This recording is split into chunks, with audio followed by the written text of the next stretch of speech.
nome da imperatriz Leopoldina, ela se chamava Carolina Josefa Leopoldina Fernanda Francisca de Habsburgo-Lorena. Então ela só recebeu o nome Maria quando veio ao Brasil. Era uma criança de uma família muito bem estruturada, religiosa, que fazia horta e música juntos. Então, como é que ela se chamava? Sie hieß Carolina Francisca Leopoldina Fernanda, né, Habsburgo Lorena. Então, ela tinha um nome muito grande. Familienname Habsburgo Lorena. Vornamen Carolina Leopoldina Fernanda, né? Então, ela tinha muitos nomes, né, que são Vornamen, der Vorname, die Vornamen. Então, ela vinha dessa família religiosa e feliz, digamos. Eine glückliche Familie, eine sehr religiöse Familie, die zusammen im Garten arbeitete und auch musizierte. Temos o verbo musizieren, que é um verbo que vem do latim. Esses verbos que terminam com iren são sempre verbos ligados ao conhecimento e são verbos que vêm do latim. Musizieren. Sie musizierte mit ihrer Familie. Ela fazia música com a família dela. Sie arbeitete auch im Garten mit der Familie. Ela também trabalhava no jardim com a família. Quando nós temos esse te no verbo, é sinal de que é imperfeito, né? Das Präteritum. Então, ela trabalhava, sie arbeitete. O verbo é arbeiten, e no imperfeito, sie arbeitete. Im Garten, né? Dativo no jardim. Ela vinha desse momento, dessa criação tranquila e feliz. E levou um choque quando chegou no Brasil. Por quê? Momento 2, né? Antes, né, de vir para o Brasil, ela teve assim muitas influências. Ela teve grandes tutores, ela teve convivência com grandes nomes da filosofia, da música, grandes artistas, né? E era uma pessoa interessada em mineralogia, ciências biológicas, falava latim e grego. Sie sprach Lateinisch und Griechisch, né?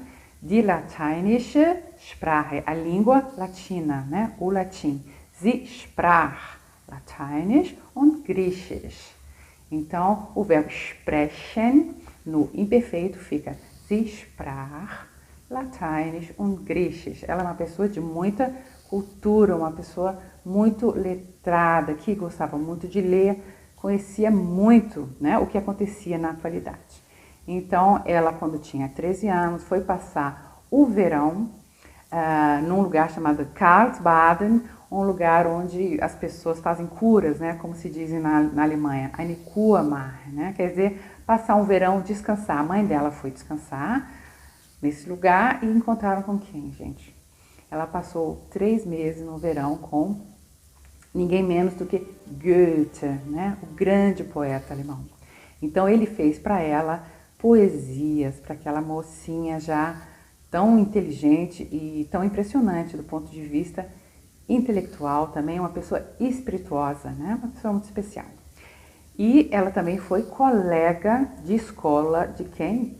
De Schubert, aquele músico famoso que escreveu quartetos, escreveu muita música para piano. Então, assim, ela sempre teve contato com pessoas de muito alto nível, né? E quando ela veio para o Brasil, ela logo, né, momento 3, se casou com Dom Pedro I, né? Então, Dom João VI fez assim, quis impressionar muito a família dos Habsburgos e quando foram pedir a mão dela, levaram muitos diamantes e muitas barras de ouro para a aristocracia, né, do lugar. E era uma mulher que gostava, se interessava muito pelas ciências naturais, né? Na época também estava em voga, muitas pessoas que vinham para o Brasil eram pessoas interessadas na botânica, ou também conhecer os animais, né?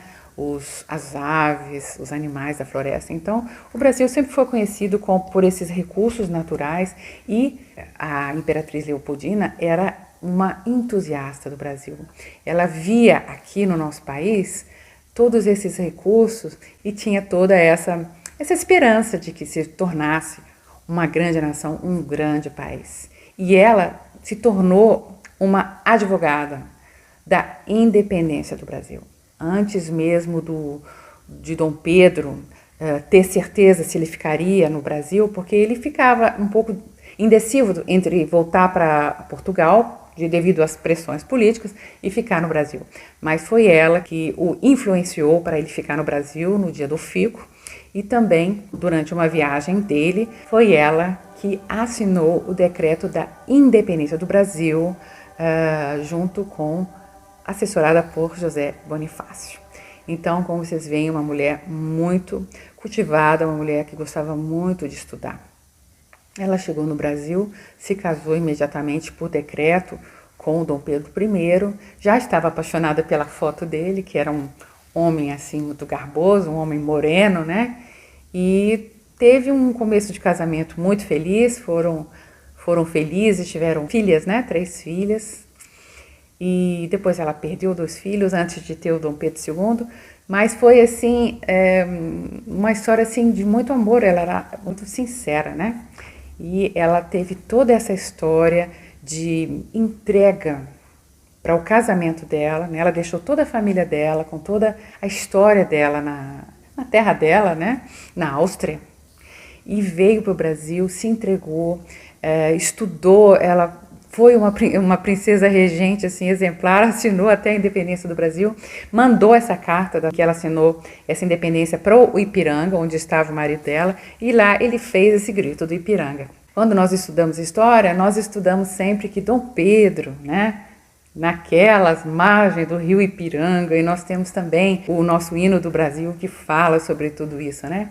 Mas nós precisamos saber que é uma mulher que assinou, que teve a coragem e que teve o discernimento de tomar essa atitude, porque havia muitas pressões para Dom Pedro I voltar para Portugal. Quando ela assinou esse decreto da independência, é porque ela tinha recebido uma carta de Portugal. Eles estavam querendo que o Brasil voltasse a ser uma colônia normal, porque ele já está, o Brasil naquela época, ele era o centro da monarquia portuguesa, né? Desde que os portugueses fugiram de Napoleão Bonaparte, vieram para o Rio de Janeiro, então toda a sede do Império, né, português foi aqui. Então houve tudo isso, e a Imperatriz Leopoldina, ela estava no centro de todas essas decisões, porque Dom Pedro I era um homem muito inteligente, mas ele não tinha o nível de educação que a Imperatriz Leopoldina tinha, né, pela família dela, pela dinastia a que ela pertencia, né? Então, ela aconselhou Dom Pedro da melhor maneira.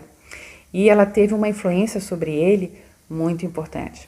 Os livros de história não mencionam essa importância da Imperatriz Leopoldina. Como é que se diz Imperatriz Leopoldina? Nós dizemos die Kaiserin, ja? Die Kaiserin Leopoldina. Sie hat Peter I, ja, geheiratet, ja? Ela casou com ele. Então o verbo é heiraten, ja? Sie hat ihn geheiratet. Então quando a gente usa o verbo heiraten, a gente vai usar o acusativo. Sie hat ihn geheiratet.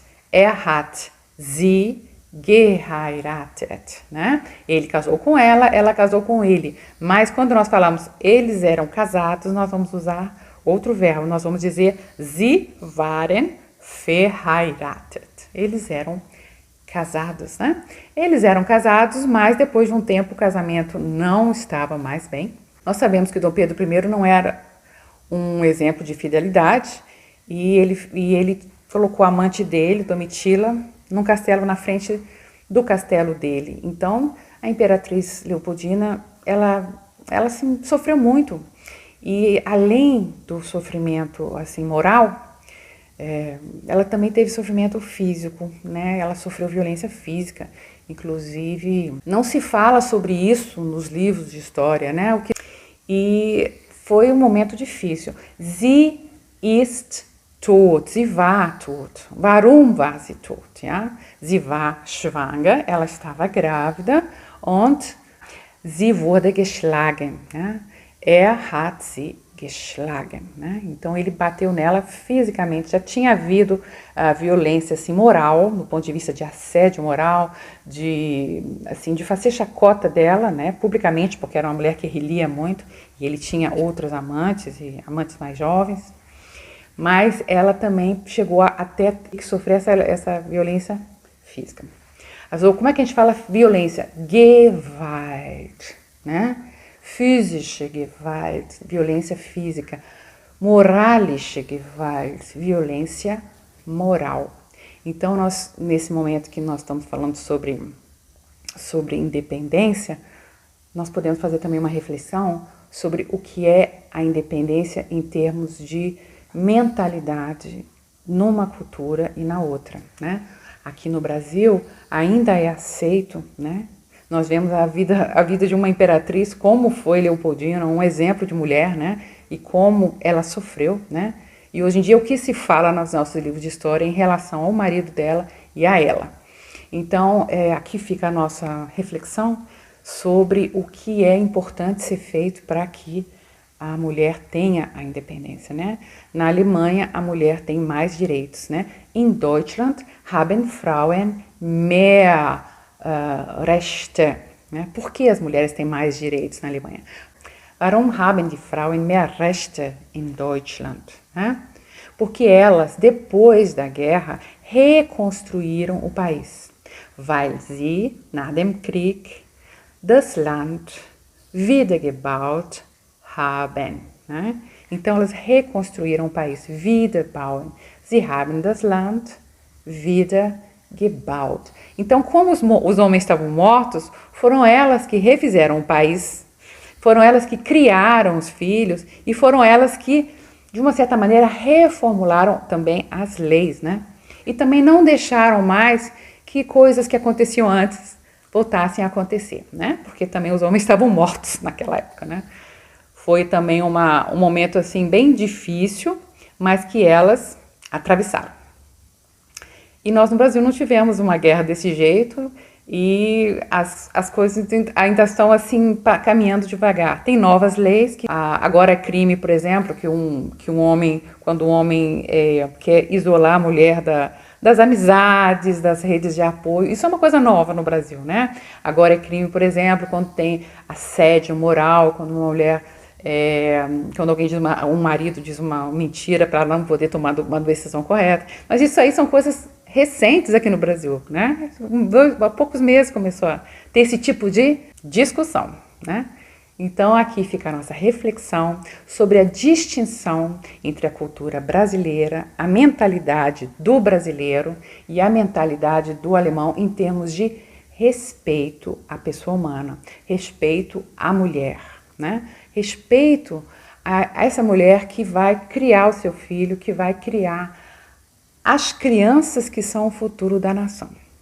Não apenas gerar, como também fazer essas crianças pensarem, como que essas crianças vão pensar para que a nossa nação pense melhor. Então, gente, essa aqui é a nossa reflexão de hoje. Eu espero que vocês tenham gostado desse vídeo, e se vocês gostarem, por favor, comentem aqui com os amigos e deem o seu joinha. Pois é, então a minha reflexão final é essa. Uma mulher que era uma estadista, né? Uma mulher que era a maior estadista dessa época, que poderia ter sido uma grande estadista durante muitos e muitos anos, comparável à Rainha Elizabeth, porque tinha todas as condições para chegar lá, mas a vida dela foi ceifada no meu pouco. Por isso eu quero deixar aqui a minha homenagem e perguntar para você o que você acha dessa história, como nós brasileiros podemos melhorar a nossa história daqui para o futuro.